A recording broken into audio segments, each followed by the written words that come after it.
area kita ini. Kalau mereka masuk, hancur dunia ini, nauzubillah. Rasulullah SAW menjelaskan ya, bagaimana dinding itu akan dihancurkan. Kan kita bilang dinding itu bangunannya kokoh, orang nggak bisa naik, nggak bisa melubanginya. Bagaimana caranya? Inilah subhanallah, itu cara Allah sendiri. Coba kata mereka apa? Diriwayatkan dari Abu Hurairah radhiyallahu an, Rasulullah SAW menceritakan tentang dinding penghalang tersebut, bagaimana cara dirubuhkan. Mereka melubangi setiap hari. Mereka sampai saat ini melubanginya setiap hari. Berarti mereka nggak ada berhenti untuk bisa masuk ke area kita ini agar merusakkan kehidupan kita. Hingga ketika mereka hampir saja melubanginya, mereka ada pemimpin mereka bilang apa? Ya udah, kembali besok kalian akan melubanginya. Mereka hari ini melubangin terus sudah hampir mau ini habis selesai melubanginya itu sampai keluar. Ada salah satu orang antara mereka bilang, ayo kita pulang, besok kita balik lagi, kita iniin lagi, nanti kita bisa melubanginya besok. Pas mereka pergi, kembali lagi seperti awal, karena waktunya belum diizinkan oleh Allah. Kembali seperti semula lagi. Kemudian berkata, kembalilah besok hari kalian akan melubanginya. Rasul bersabda SAW, lalu Allah mengembalikannya toko seperti itu semula. Ya, dinding itu tersebut yang sudah dilubangin dikit itu akan kembali seperti semula, nggak bakalan ada perubahan. Kemudian sehingga ketika mereka telah mencapai waktunya, artinya yang Allah tentukan, dan Allah berkehendak untuk mengutus mereka kepada manusia, maka orang yang memimpin mereka itu akan berkata, kembalilah esok hari, insya Allah kalian akan melubanginya. Allah ilhamkan dia mengucapkan kalimat apa? Insya Allah. Itulah kalimat yang membuka itu. Maka kalau mau melubangin rumah orang biar ketahuan isinya, insya Allah besok saya balik lagi udah kelihatan isi rumahnya. Ya. Atau ada perempuan, kan banyak jomblo di sini ya. Pada perempuan yang hatinya belum ditaklukkan oleh Allah, insya Allah besok hati kamu masya Allah sama anak gitu. Ya begitulah ya. Subhanallah. Ya. Haji Qamar langsung masya Allah, insya Allah diucapkan sampai besok. Nah. Dan dia mengucapkan apa? Insya Allah. Nabi SAW bersabda, lalu mereka kembali sementara penutup tersebut tetap dalam keadaan ketika mereka tinggalkan. Nah, karena dia bilang apa? Dia sudah melubanginya, udah hampir mau sampai, dia bilang apa? Besok insya Allah kita datang lagi. Lalu tidak dikembalikan oleh Allah, dia tetap seperti semula, seperti yang mereka selesai mereka melubanginya. Kemudian mereka datang esok hari, mereka akan dapat melubanginya dan keluar ke tengah-tengah manusia. Kemudian mereka meminum air dan manusia lari dari mereka. Sampai kita tadi ceritakan, nah, mereka ini kalau lewat danau habis, dan mereka itu merusakkan semua yang hijau, hancur semua sama mereka. Di dalam hadis yang saya ceritakan, mereka melubanginya setiap hari sampai mereka bilang insya Allah, lalu diizinkan oleh Allah melewatinya atau masukinya. Ada 3 faedah dari hadis ini. Anda nggak usah tafsirkan, udah ada tulisannya. Di hadis ini ada 3 faedah.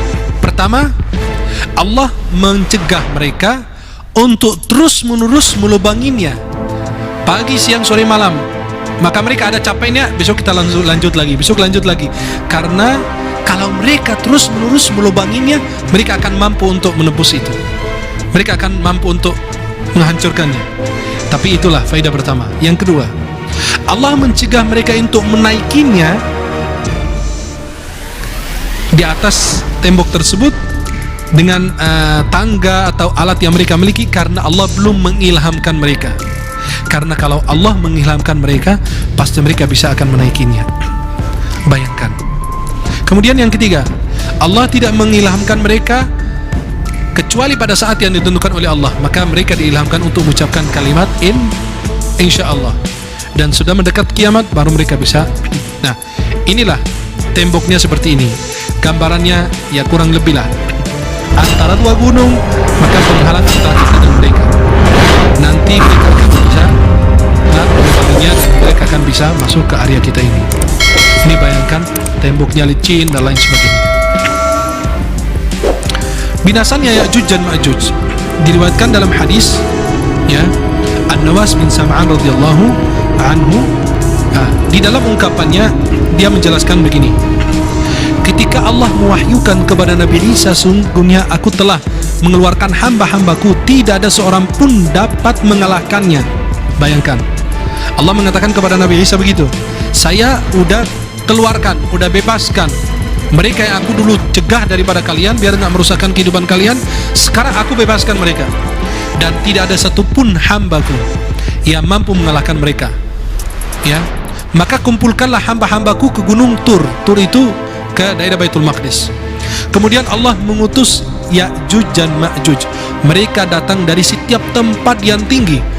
Maka kelompok pertama dari mereka melewati danau Tabriyah. Ya, mereka meminum airnya. Lalu orang yang belakangan dari mereka berkata, di danau ini dulu pernah ada airnya, padahal baru dihabisin. Bayangkan, lewat danau aja orang masih ada airnya. Yang pertama minum, yang terakhir sampai, loh, perasaan di danau ini pernah ada air gitu, padahal baru diminum tadi. Ya, saking cepatnya mereka itu bisa merusakkan. Kemudian mereka, lalu orang dari belakang mengatakan hal demikian. Nabiullah Isa dan para sahabatnya dikurung, sehingga, atau orang-orang Ya'juj dan Ma'juj ini, sehingga pada hari itu kepala seekor sapi lebih berharga daripada 100 dinar milik salah seorang dari kalian. Kemudian Nabiullah Isa dan para sahabatnya berdoa kepada Allah, lalu Allah mengutus ulat, ya, pada leher-leher mereka, Ya'juj dan Ma'juj. Akhirnya mereka semua mati bagaikan satu jiwa yang mati. Kemudian Nabiullah Isa dan para sahabatnya turun dari gunung ke bumi lagi, dan ternyata mereka tidak mendapati satu, ya, pun dari mereka yang masih hidup, kecuali penuh dengan bau busuk dan bangkai mereka.